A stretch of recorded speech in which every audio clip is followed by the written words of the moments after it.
Redmi চলতি মাসে বেশ কয়েকটি ফোন লঞ্চ করে ফেলেছে। আজকে আমরা তারই একটি ফোন রেডমি K40S নিয়ে কথা বলবো। এটি একটি মিড বাজেটের ফোন হতে চলেছে উক্ত কোম্পানিটির। রেডমি K40S ফোনটিতে প্রায় সব রকম সুযোগ সুবিধা মিলবে। দারুণ দামে এটি দারুণ স্পেসিফিকেশান দিচ্ছে। তো কি পাবেন, কোন দামে এটা আসতে পারে এবং কোন নামে আসতে পারে, কেনা উচিত হবে কি না, কাদের জন্য এই ডিভাইসটি, সব কিছু আপনারা জেনে যাবেন এই ভিডিওতে। তো বন্ধুরা, ভিডিওটি না টেনে সম্পূর্ণ ভিডিওটি দেখতে থাকুন। আর আপনি যদি আমাদের চ্যানেল নতুন হয়ে থাকেন তাহলে অবশ্যই চ্যানেলটি সাবস্ক্রাইব করে পাশে থাকা বেলটি বাজিয়ে দিন। ডিজাইন নিয়ে বলতে গেলে বেশ আকর্ষণীয় ডিজাইন রয়েছে এই ফোনটিতে। এটার ডিজাইন আপনাদের কেমন লাগলো কমেন্ট করে জানাতে ভুলবেন না। কিন্তু এর ক্যামেরা মডিউলটা বেশ ভালো লেগেছে। একটুখানি সার্কুলার টাইপের রিং দেওয়া হয়েছে এর ক্যামেরা মডিউলটাতে। বিল্ড কোয়ালিটি, ফোনটির রিয়ারে রয়েছে পলিকার্বনেট ব্যাগ, গ্লাস ব্যাগ দেওয়া হয়নি এতে। তবে এর ফ্রন্টে রয়েছে Corning gorilla glass 5-এর protection.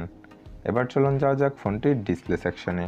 Redmi K40S ফোনটিতে ডিসপ্লে হিসেবে ইউজ করা হয়েছে 6.67 ইঞ্চ ফুল এইচডি প্লাস স্যামসাংয়ের E4 অ্যামোলেড প্যানেলের ডিসপ্লে, যাতে রয়েছে 120 হার্জের রিফ্রেশ রেট এবং 360 হার্জের touch sampling rate. So daily লাইফে স্ক্রলিং এবং টাচ রেসপন্সিংয়ে কোনো রকম ঝামেলা হবে না।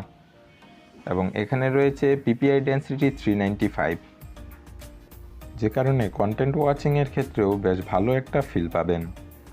ফোনটিতে সিকিউরিটি হিসেবে রয়েছে সাইড মাউন্টেড ফিঙ্গারপ্রিন্ট স্ক্যানার। ফোনটিতে আরও রয়েছে স্টেরিও স্পিকার্সের সাপোর্ট, ইউএসবি টাইপ সি এর সাপোর্ট, কিন্তু 3.5mm হেডফোন জ্যাক থাকবে না এতে, যা খুব হতাশ করেছে আমাকে।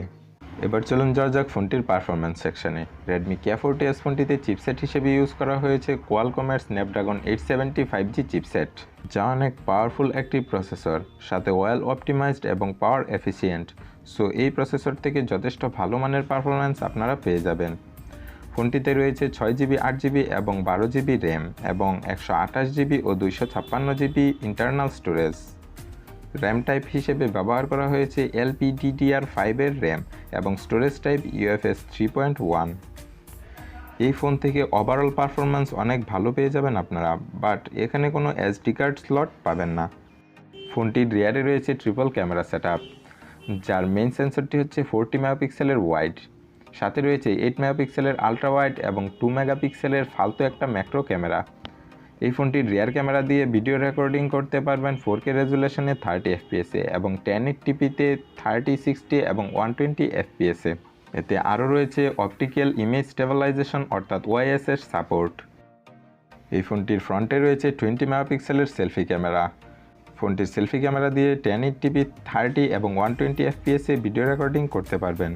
রেডমি K40S ফোনটিতে পাওয়ার ব্যাকআপের জন্য রয়েছে 4500 mAh ব্যাটারি, সাথে রয়েছে 67 ওয়াটের ফাস্ট চার্জার, যা দিয়ে ফুল চার্জ হতে 40 মিনিটের মতো সময় নেবে।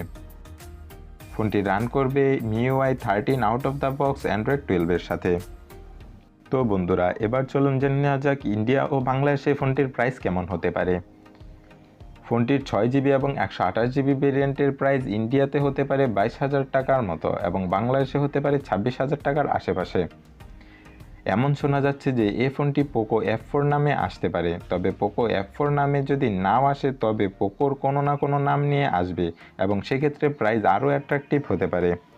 তো বন্ধুরা, এই ফোনটি আসলে অবশ্যই এই ফোনটির রিভিউ আপনারা পেয়ে যাবেন। তো সেই জন্য অবশ্যই আপনাদেরকে আমাদের চ্যানেলটি সাবস্ক্রাইব করে পাশে থাকা বেলটি বাজিয়ে দিতে হবে।